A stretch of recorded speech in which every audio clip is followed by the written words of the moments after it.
രമേശ് തൻ്റെ കാർഷിക വിളകളിൽ ഒരു രാസവസ്തു ഉപയോഗിക്കാൻ തയ്യാറെടുക്കുകയാണ്. തൻ്റെ ആരോഗ്യത്തെയും കുടുംബത്തിൻ്റെ സുരക്ഷയെയും കുറിച്ച് അവന് ആശങ്കയുണ്ട്. രമേശ് കൈകളിൽ ചൊറിച്ചിൽ അനുഭവപ്പെട്ടുകൊണ്ട് കീടനാശിനി നോക്കിക്കൊണ്ടിരിക്കുന്നു. അതേസമയം സുരേഷ് സഹായത്തിന് എത്തുന്നു. രമേശ്, താങ്കൾക്ക് സുഖമാണോ? ഇല്ല സുരേഷ്, എനിക്ക് സുഖമില്ല. ഈ കീടനാശിനി കൈകാര്യം ചെയ്തതിന് ശേഷം എൻ്റെ കൈകളിൽ ചൊറിച്ചു തുടങ്ങി. അതെ റാം, ഇത്തരം രാസവസ്തുക്കൾ അപകടകാരികളായിരിക്കും. അവ സുരക്ഷിതമായി ഉപയോഗിക്കുന്നത് വളരെ പ്രധാനമാണ്.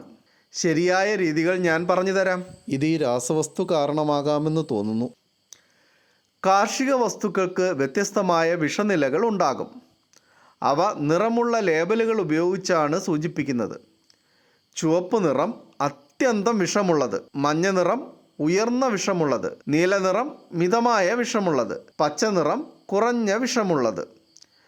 വാങ്ങുന്നതിനും ഉപയോഗിക്കുന്നതിനും മുമ്പ് ഈ ലേബലുകൾ നിർബന്ധമായും പരിശോധിക്കുക. കാർഷിക രാസവസ്തുക്കൾ ഉപയോഗിക്കുമ്പോൾ എപ്പോഴും കയ്യുറകൾ, മാസ്ക്, ഗംബൂട്ടുകൾ എന്നിവ ധരിക്കണം. കൂടാതെ കണ്ണുകളുടെ സംരക്ഷണം ഉറപ്പാക്കണം. ശരി, നന്ദി. ഞാൻ കുറച്ച് മിനിറ്റ് മാത്രം ധരിച്ചാലും മാസ്ക് ധരിക്കണോ? അതെ, സുരക്ഷാ ഉപകരണങ്ങൾ എപ്പോഴും ഉപയോഗിക്കണം. ചെറിയ അളവ് പോലും ഹാനികരമായേക്കാം.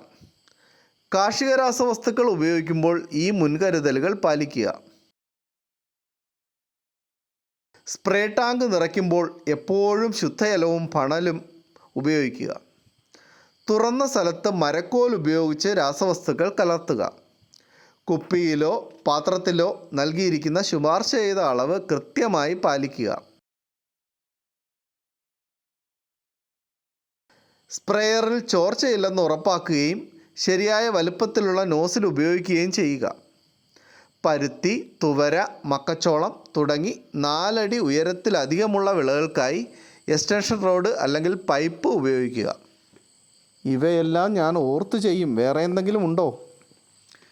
എപ്പോഴും പുതിയ രാസലായനി തയ്യാറാക്കുക.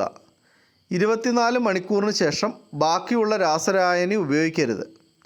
അധികമായി വന്ന രാസലായനി ഉപയോഗമില്ലാത്ത ഒറ്റപ്പെട്ട സ്ഥലത്ത് സുരക്ഷിതമായി നശിപ്പിക്കുക. ചില കാര്യങ്ങൾ ഒരിക്കലും ചെയ്യരുത്.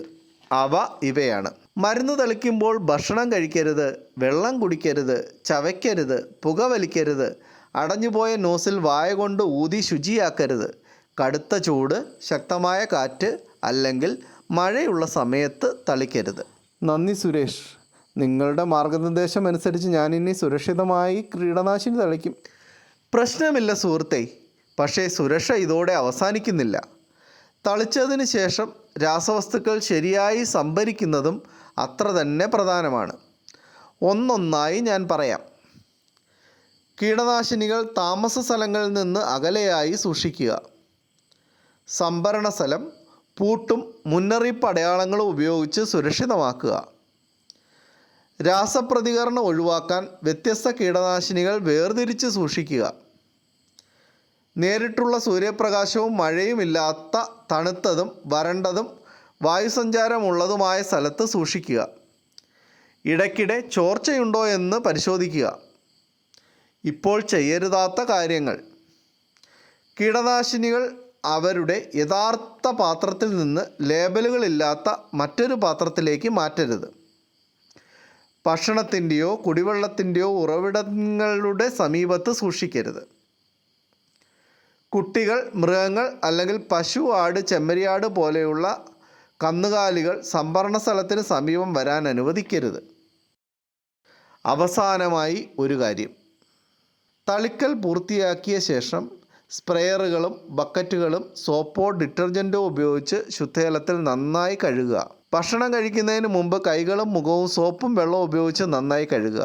മരുന്ന് തളിച്ച ഉടൻ തന്നെ വയലിലേക്ക് മൃഗങ്ങളെയോ തൊഴിലാളികളെയോ പ്രവേശിപ്പിക്കരുത്. നിങ്ങളുടെ സഹായം കൊണ്ട് കാർഷിക രാസവസ്തുക്കൾ സുരക്ഷിതമായി ഉപയോഗിക്കുന്ന വിധം ഇപ്പോൾ എനിക്ക് വ്യക്തമായി മനസ്സിലായി. എന്നാൽ ഞാൻ ഈ രാസവസ്തുക്കളുടെ സമ്പർക്കത്തിൽപ്പെട്ടാൽ അത് എങ്ങനെ തിരിച്ചറിയാം? സമ്പർക്കമുണ്ടായതായി സംശയമുണ്ടെങ്കിൽ ഈ ലക്ഷണങ്ങൾ ശ്രദ്ധിക്കുക: ഛർദ്ദിക്കാനുള്ള തോന്നൽ, തലവേദന, വയറുവേദന, ഛർദി, ശ്വസിക്കാൻ ബുദ്ധിമുട്ട്, ത്വക്കിൽ അലർജി, നെഞ്ചിൽ മുറുക്കം, അമിതമായ വിയർപ്പ്, ബോധം നഷ്ടപ്പെടൽ അല്ലെങ്കിൽ മുരടിപ്പ്, വിഷബാധയുടെ ഏതെങ്കിലും ലക്ഷണങ്ങൾ കണ്ടാൽ ഉടൻ പ്രാഥമിക ചികിത്സ നൽകുകയും വൈകാതെ വൈദ്യസഹായം തേടുകയും ചെയ്യുക. നന്ദി സുരേഷ്. കൃഷി രാസവസ്തുക്കൾ ഉത്തരവാദിത്തത്തോടെ ഉപയോഗിച്ചാൽ ആരോഗ്യകരമായ കൃഷിയും സുരക്ഷിതമായ കുടുംബവും ഉറപ്പാക്കാൻ കഴിയും. നിറസൂചകങ്ങൾ ഓർക്കുക, സുരക്ഷാ ഉപകരണങ്ങൾ ഉപയോഗിക്കുക, ശരിയായ അളവ് പാലിക്കുക, രാസവസ്തുക്കൾ ശരിയായി സംഭരിക്കുക, എല്ലാ മുൻകരുതലുകളും പാലിക്കുക. അങ്ങനെ നിങ്ങൾക്കും നിങ്ങളുടെ വിളകൾക്കും പരിസ്ഥിതിക്കും സുരക്ഷ ഉറപ്പാക്കാം.